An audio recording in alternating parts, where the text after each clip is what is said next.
Mae Sullivan reached the gate of Pike Ranch at sundown, carrying a scorched valise in one hand and a dented tin box beneath her arm. Behind her, 3 riders climbed the dusty road beneath a sky stained red by smoke. Jonah Pike recognized the prison-cut dress before he recognized her face. Everyone in town knew the woman who had supposedly burned her husband's ranch to the ground. The riders warned him that sheltering her would bring fire, debt, and disgrace to his land. Mae did not defend herself. She stared beyond the barn toward a dark column rising against the horizon. The flames were bending east, though the wind pushed west. She told Jonah that the fire had been set deliberately and would reach his northern pasture before midnight. Then one rider reached down to seize her. Jonah opened the gate. As Mae stepped inside, gray ash drifted across the yard. She caught a blackened flake in her palm and smelled pine oil, the same fuel found on her dress the night she was arrested. Jonah gave Mae a place at the kitchen table but kept his gun belt on. Smoke pressed against the windows while he set down beef, stew, bread, and water. Mae ate slowly, though hunger made her hands tremble. The dented tin box remained beneath her chair, guarded by one boot as if it held the last piece of her life. He showed her a narrow room behind the pantry with an iron bed and a small window facing the barn. She could stay until morning, but she was not to enter the hayloft, the oil shed, or any locked building. Mae accepted without protest. She did not ask him to believe she was innocent. She had stopped asking people for belief before the prison gates closed behind her. 2 years earlier, she had been Patrick Sullivan's wife. After Patrick died beneath an overturned wagon, his older brother Warren seized the ranch before the funeral flowers faded. He said the land belonged to the Sullivan family, not to a widow who had brought no money into it. Mae was allowed to remain only because the house needed cooking and cleaning. Warren removed her name from the accounts, sold Patrick's best horses, and dismissed the men loyal to him. Whenever she questioned him, he reminded her that a woman without a husband held little power in a town ruled by wealthy men. The fire began 3 weeks later. Mae smelled smoke near midnight and ran barefoot toward the barn. A lantern lay broken beside the north wall, and flames moved through straw soaked with oil. Horses were trapped inside. She pulled open a stall while carrying burn salve beneath her apron, hoping to treat the animals once they escaped. When the ranch hands arrived, soot and oil covered her dress. 2 men swore they had seen her beside the flames with a match. Warren claimed she had threatened to destroy the ranch after losing her inheritance. No one asked why a woman seeking revenge would run into a burning barn to save horses that no longer belonged to her. Mae refused to sign a confession, even when promised a shorter sentence. She served every month rather than place her name beneath a lie. During that time, Warren sold the burned land to Silas Vane. The 2 witnesses later found work on Vane's property. When Mae was released, no family member came. A pastor's wife gave her the old dress she wore. The prison returned only her scorched valise and her father's tin box. Jonah listened without comforting or accusing her. When she finished, he said the ranch needed someone to cook, wash linens, and tend the kitchen stove. He would pay her a fair wage for every day she worked. It was not charity or trust. It was work. For the first time since Patrick's death, Mae had been offered a place she could earn instead of a corner she had to beg for. Near midnight, a horse moved beyond the barn. A shadow crossed the yard and vanished beside the hayloft. Mae waited until the hoofbeats faded, then slipped outside with a tin box held against her. Beneath the hayloft window lay a fresh wooden mat. Its head had been dipped in dark green wax. It was the same kind found in the ashes of Sullivan Ranch. Before sunrise, Mae had cleaned the stove, kneaded bread, and set coffee on the table.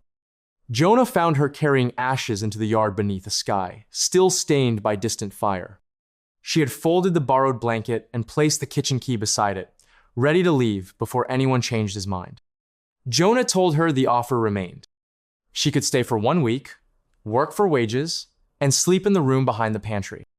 He gave her old gloves and a wool coat. The kitchen would stay open to her, but the hayloft and oil shed would remain locked. Mae accepted without protest. Trust was not owed simply because a person had suffered. The ranch hands arrived, expecting weak coffee and silence. Instead, they found warm biscuits, eggs, and stew. One man recognized Mae and called her the Fire Widow. Her hand paused, but she said nothing. She filled his cup and continued serving breakfast. Later, Mae inspected the yard. Dry grass crowded the barn walls, hay was stacked against the western side, and the emergency barrels were nearly empty. Wind drove dust beneath every door. One spark could cross the ranch before a man had time to saddle a horse. She told Jonah, the hay must be moved, the barrels filled, and a strip of bare earth cleared around the buildings. He reminded her that every available hand was needed with the cattle and that the ranch could not afford lost time. Mae did not argue. She took a shovel and began clearing the kitchen wall alone. By noon, one ranch hand joined her, then another. She gave no orders and claimed no authority. She simply kept working until the danger became impossible to ignore. At the barn doorway, Mae pointed to gray flakes caught along the roof beam. Some were still warm. Embers from the distant fire had already crossed 3 miles of open land. Jonah ordered the hay moved before dark. That evening, Mae returned the gloves. He left them beside her plate, a quiet sign that the work would continue tomorrow.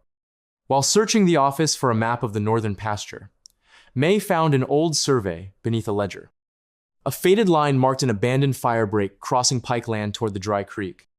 It ended beside a narrow parcel owned by Silas Vane. Mae studied the line twice. Someone had not chosen Jonah's ranch at random. At first light, Mae asked Jonah to take her beyond the northern pasture. The fire had died against a ridge of stone, leaving black grass, split fence posts, and smoke rising from cottonwood roots. Mae knelt in the ash and studied the ground as carefully as another person might read a letter. The wind had blown west through the night, yet several narrow trails of burned grass pointed east. She followed them to 3 circles where the soil had been scorched deeper than the surrounding field. The fire had not started in one place and spread naturally. Someone had planted 3 separate flames and timed them to meet. Beneath a stone, Mae found a short length of blackened. When she wiped away the soot, a blue thread appeared inside its fibers. Her father had used slow-burning cord to create controlled fires along grazing land. Suppliers marked their products with different colors. The blue-centered kind came from a store in Cheyenne and was usually sold in large quantities to ranching companies, rail crews, and land agents. A similar piece had been found after Sullivan Ranch burned. Mae had seen it sealed inside an evidence envelope before her trial. By the hearing, it had vanished, and the sheriff's report described only a common piece of rope. Jonah said the cord alone did not prove her innocent. It could have come from any ranch supplied through Cheyenne. Mae respected his caution. She did not need belief that would collapse under pressure. She needed evidence strong enough to survive Silas Vane and a town that had already decided what kind of woman she was. Back at Pike Ranch, they searched the purchasing ledgers. Near the final page, Mae found an order for 3 coils of blue-centered burning cord. The purchase had been made 6 weeks earlier, though Jonah had never approved controlled burning during the dry season. The signature resembled his name, but the final stroke leaned the wrong way. When Mae compared it with older entries, she found more differences. Someone had copied Jonah's signature carefully, but not perfectly. The shipment had never reached Pike Ranch. According to the ledger, an unidentified ranch hand had collected it from the freight station. Mae noticed a faint mark beside the invoice number. She had seen the same mark in Warren Sullivan's account book shortly before Patrick died. If Mae's discovery has made you question the story the town believed, share your thoughts in the comments. Sometimes one forgotten detail is all that stands between a lie and the truth. Jonah carried the ledger to the window. Beneath the forged signature, a delivery address had been written so lightly it was almost invisible. The cord had been sent to a storage barn owned by Silas Vane. Mae spent the next morning tracing the false order through Jonah's account book. The invoice had been paid from Pike Ranch funds, but the money passed through a freight office controlled by Silas Vane. The clerk's initials appeared beside the charge, followed by a number that matched one of Silas's private storage barns. The evidence was still incomplete, but Mae understood what it meant. Someone had purchased the burning cord in Jonah's name so that any future fire could be blamed on Pike Ranch. She closed the ledger and walked outside. The sun had not yet reached its highest point, but heat already shimmered above the fields. Dry grass touched the barn walls, loose hay filled the corners of the yard, and the north wind had begun to strengthen. Mae told Jonah that the ranch would not survive a deliberate fire in its present condition. This time, he did not question her judgment. Under Mae's direction, the ranch hands cut wide strips through the grass, moved the hay farther from the barn, and filled every barrel and trough that could hold water. She placed wet blankets near the stable doors and cleared 2 escape routes for the horses. She also ordered the oil shed emptied of broken lamps and loose rags. Some of the men still watched her with suspicion. Mae did not ask for their respect. She marked each danger, explained what would happen if sparks reached it, and returned to work. By late afternoon, the man who had called her the fire widow was carrying water beside her without complaint. The test came sooner than anyone expected. A young horse kicked over a lantern inside the barn. Flame caught on the straw and climbed a wooden post before the nearest ranch hand could reach it. The horses pulled against their ropes, filling the barn with noise and panic. Mae ran inside. She threw a wet blanket over the base of the fire, then opened the eastern stalls instead of the main doors. The wind was pushing smoke toward the western exit, and releasing the horses there would have driven them directly through the flame. One by one, she guided them into the clear yard, while Jonah and the men poured water across the burning post. Within minutes, the fire was out. No horse was lost. No wall collapsed. Only a black scar remained above the empty stall. Jonah found Mae outside with soot on her face and a burn along one rib. She had returned to the same kind of barn that had destroyed her name, yet she had not frozen or fled. She had saved it. The ranch hands no longer looked at her as a burden. Mae studied the broken lantern.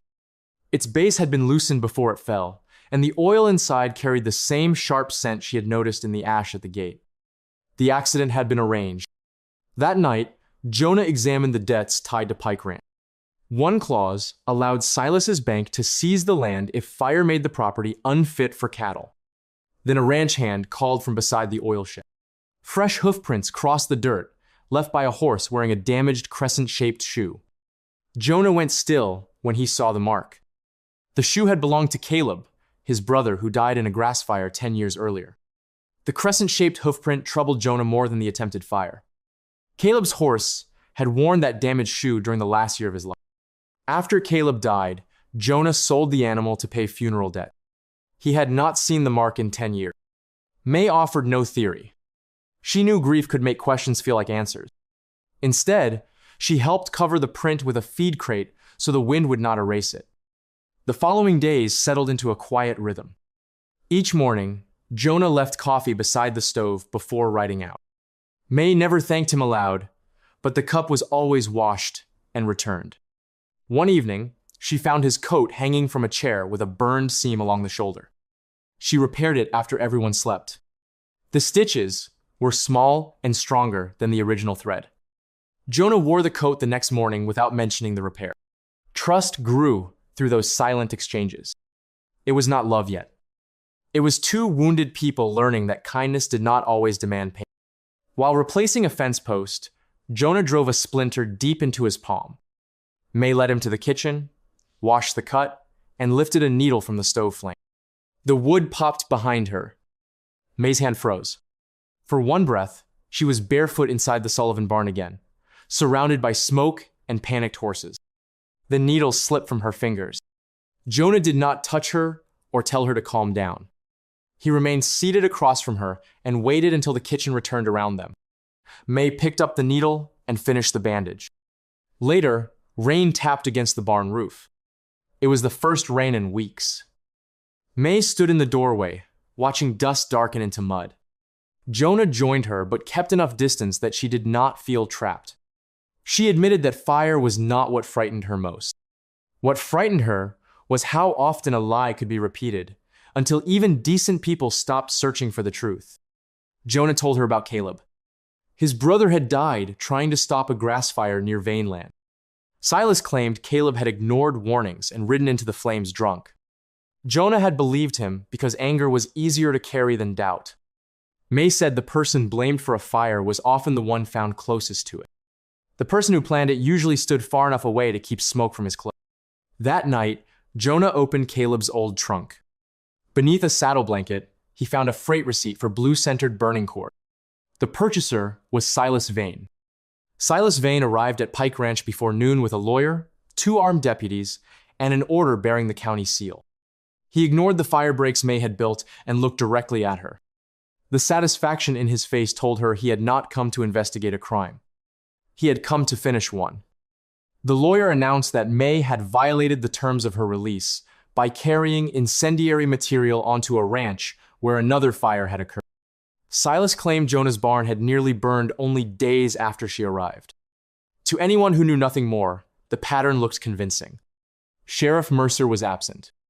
The deputies said they were acting under an emergency order approved by a county clerk. Jonah read the paper without reaching for his gun.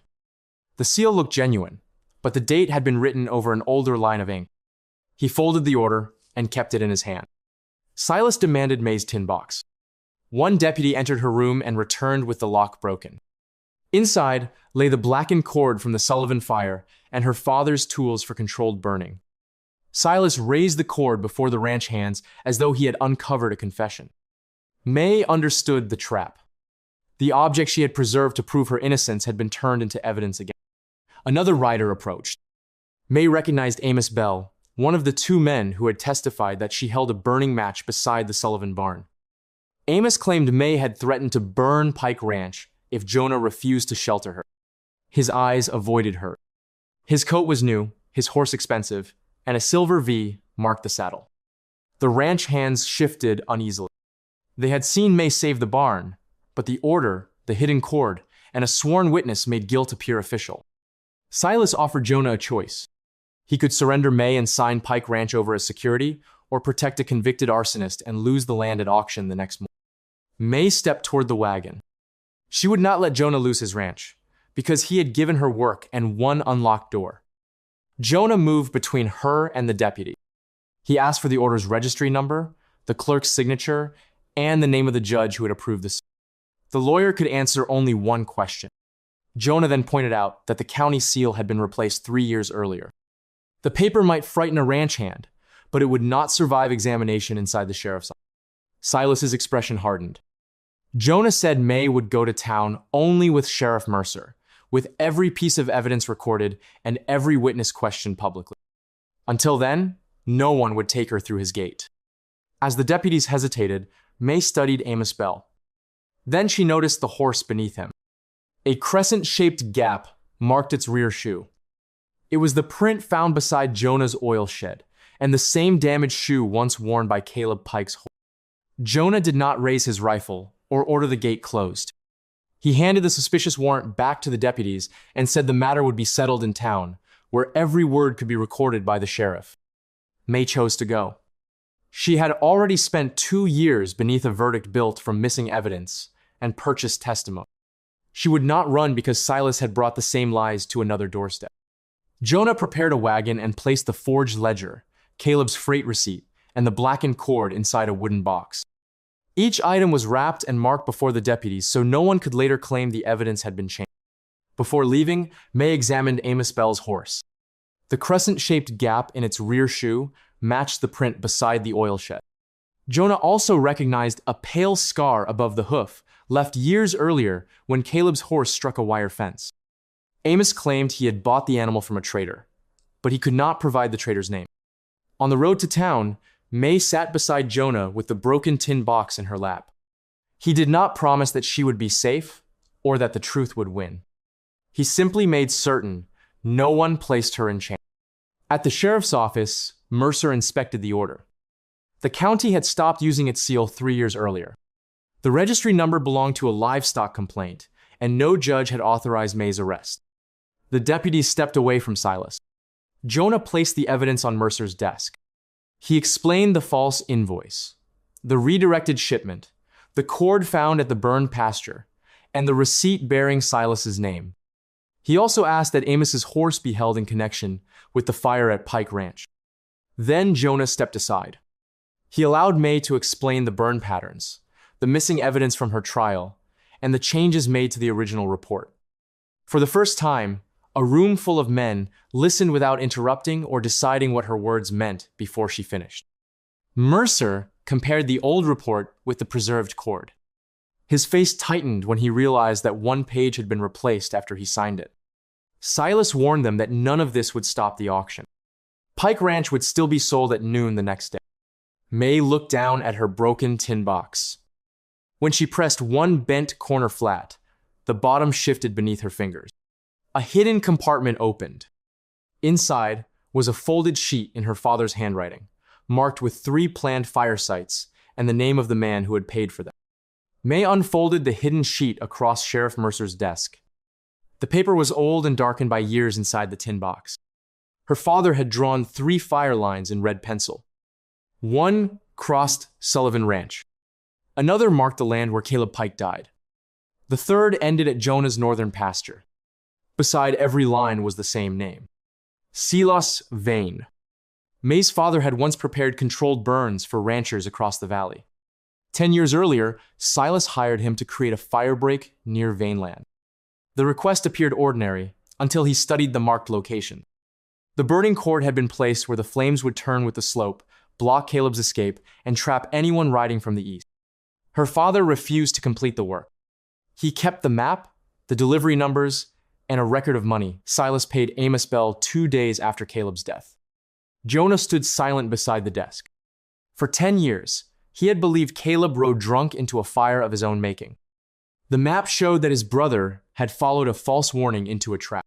The fire that killed Caleb had been planned. Mae continued reading. Years later, Silas approached her father again. He wanted Sullivan Ranch burned after Patrick refused to sell access to the dry creek.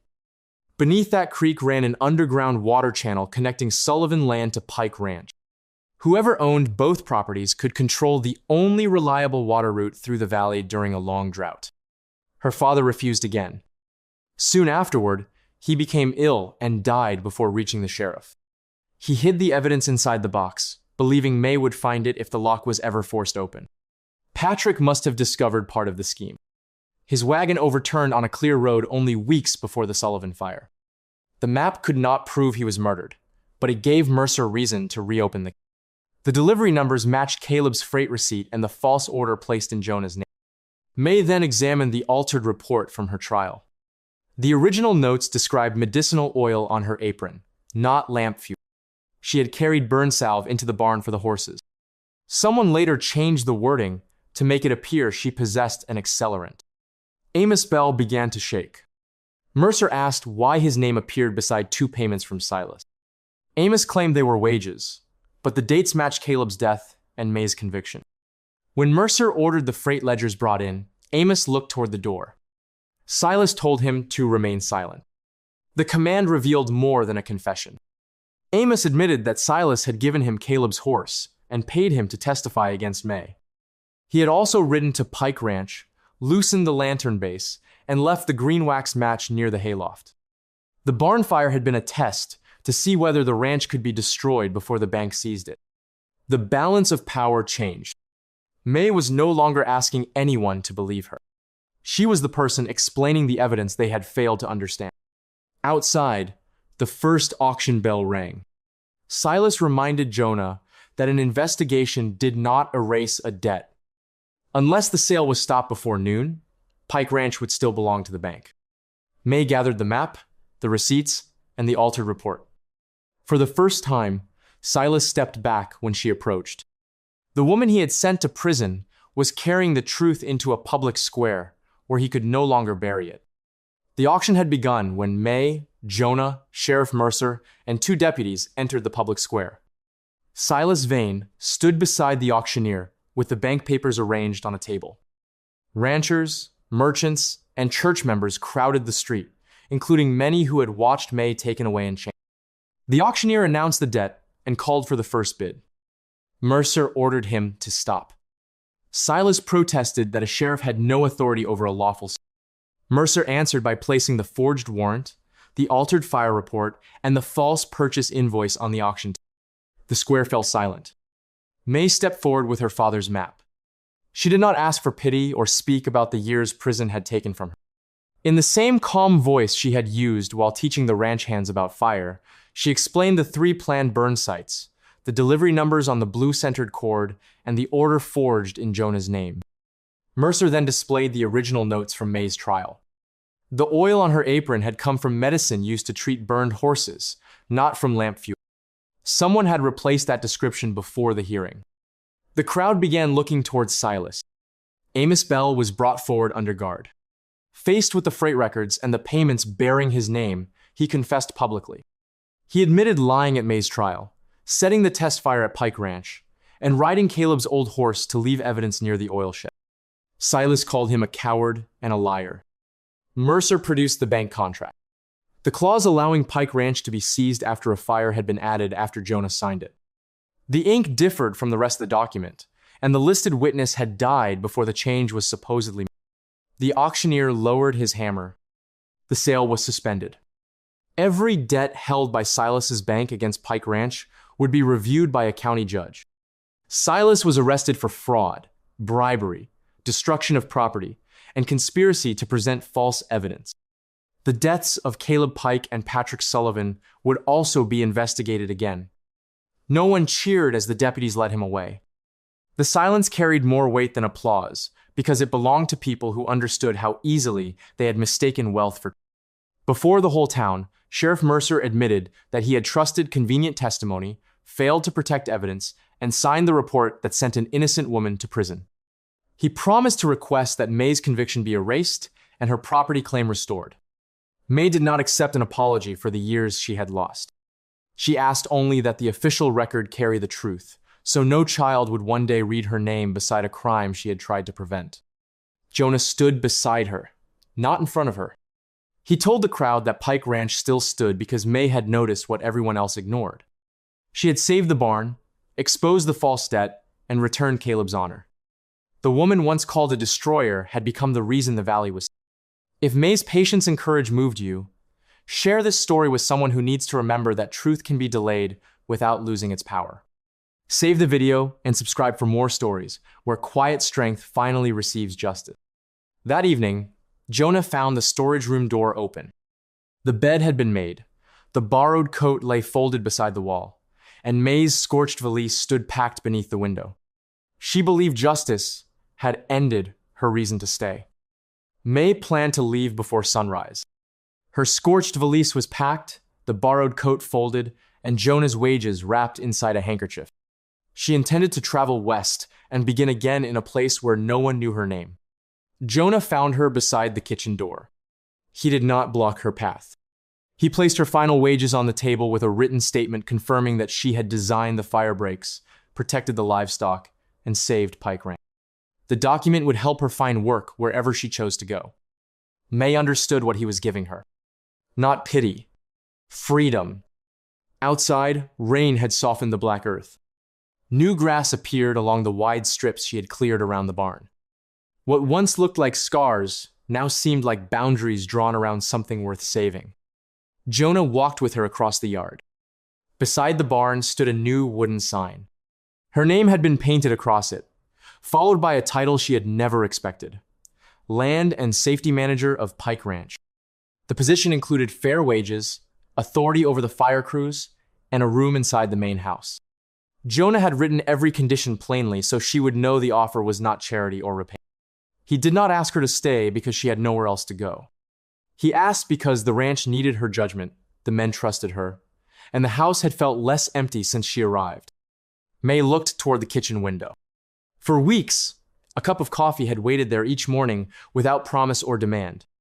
Jonah's repaired coat still hung inside the barn. Every small kindness had asked nothing from her except the courage to believe it might be real. She had spent years being told that she brought ruin wherever she went. Yet the ranch remained standing. The horses were alive. Caleb's honor had been restored. The valley was safe from a man who had used fire to force others into surrender. Mae set the valise down. Jonah handed her a key. It was not for the pantry or the storage room. It opened the front door. Their love did not begin with a grand promise. It began with a gate opened before her innocence was proven, with silence offered instead of judgment, and with two wounded people learning to trust what the other showed through action. Mae stayed because she was free to leave. Months later, the first autumn storm crossed Pike Ranch.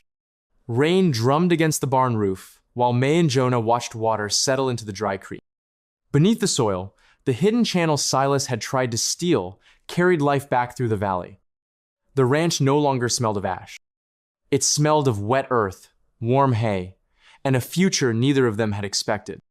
For Mae, home was not the place where the town finally admitted she was innocent. It was the place where Jonah had opened the gate before the truth arrived. Before the truth arrived. Before the truth arrived. Before the truth arrived.